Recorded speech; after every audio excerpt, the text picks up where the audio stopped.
আপনারা হয়তো এই দেজাভু টার্মটার সঙ্গে অবগত। আপনি হয়তো নিউজে দেখেছেন বা কোথাও দেখেছেন যে কোনো একটা বাচ্চা বলছে, আরে এই জায়গাটা আমি আগে এসেছি, কেন জানি আমার এই লোকজনকে ফ্যামিলিয়ার মনে হচ্ছে।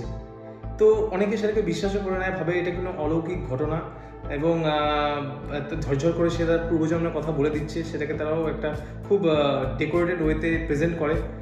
তো দেজাভু কম বেশি 97% of the human population experience করে। আপনি কোনো একটা নতুন জায়গায় গিয়েছেন, গিয়ে দেখছেন আরে এই সিনটা তো আমার জীবনে একবার হয়ে গেছে, বা এটা মনে হচ্ছে আগে মানে কোথাও একটা ঘটেছে আমার জীবনে। তো এই ফিলিংটা একটা জাস্ট মেমোরি গ্লিচ, এটার সঙ্গে বাস্তবে কোনো মিল নেই।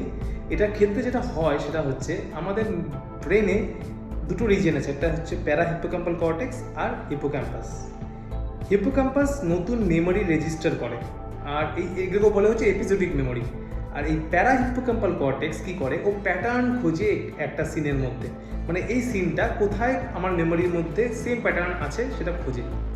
এই মেমোরি গ্লিচ বা এই মেমোরি যেটা আপনার হচ্ছে, যে মেমোরি তৈরি করার আগেই হিপ্পোক্যাম্পাস যখন আমাদের থ্যালামাস একটা সেন্সরি ইনপুট পাচ্ছে, যে একটা সিন দেখছে, সে হিপ্পোক্যাম্পাসকে বলছে যে মেমোরিটাকে রেজিস্টার করো, এটা একটা নতুন এপিসোড।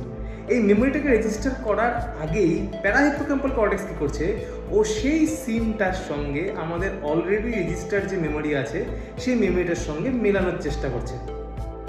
এইটা করতে গিয়ে কি হচ্ছে, সে তখন দেখছে যে এই এক্সাম্পলের ক্ষেত্রেই ধরুন যে একটা স্টুডেন্ট তো আগেও একটা অন্য স্কুলে পড়েছে, সে যখন নতুন একটি ক্লাসরুমে ঢুকছে, সে দেখছে যে একটি স্টুডেন্ট এরকম করে পেন এরকম করে ঝাড়ছে বা লেখার চেষ্টা করছে, অনেকগুলো স্টুডেন্ট হেঁটে চলে বেড়াচ্ছে।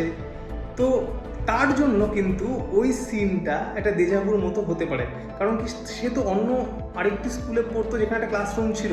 সে যখন নতুন ক্লাসরুমে ঢুকবে, তার জন্য তার ব্রেন তখন কী করে, ওই প্যারা হিপ্পোক্যাম্পাল কর্টেক্স ও স্ক্যান করছে গোটা সিনটাকে এবং মেলানোর চেষ্টা করছে ওরকম একটা প্যাটার্ন অফ মেমোরির সাথে, যে ঠিক এরকমই কোনো একটা মেমোরি সে আগে হয়তো ঘটেছে, তার জীবনে ঘটেছে, একটা ক্লাসরুমে তো সে ছিল, সেখানে সে ব্ল্যাকবোর্ড দেখেছে, সে দেখেছে স্টুডেন্টরা ঘুরে বেড়াচ্ছে, স্টুডেন্টরা পড়াশোনা করছে। তো এটার সঙ্গে তার ব্রেন ফলসলি গুলিয়ে ফেলে যে ও আচ্ছা, তার মানে এটাই সেই ক্লাসরুম। তখন সে ভাবা শুরু করে যে হ্যাঁ, তার মানে তার জীবনে এই ঘটনাটি একবার হয়তো ঘটে গেছে, কিন্তু আদৌ সেই ক্লাসরুম আর এই ক্লাসরুম কিন্তু একই স্কুলের নয়। সে সবগুলো পয়েন্টকে ম্যাচ করায় না, সে খালি কয়েকটা পয়েন্টকে ম্যাচ করিয়ে নিয়ে ধরে নেয় যে ঠিক আছে, এটাই মনে হয় সেই সিনটা। কারণ কি আমাদের হিউম্যান ব্রেন খুবই অ্যাডাপ্টেবল একটি জিনিস। ভিডিওটি ভালো লেগে থাকলে অবশ্যই লাইক করবেন, শেয়ার করবেন এবং কমেন্ট করবেন।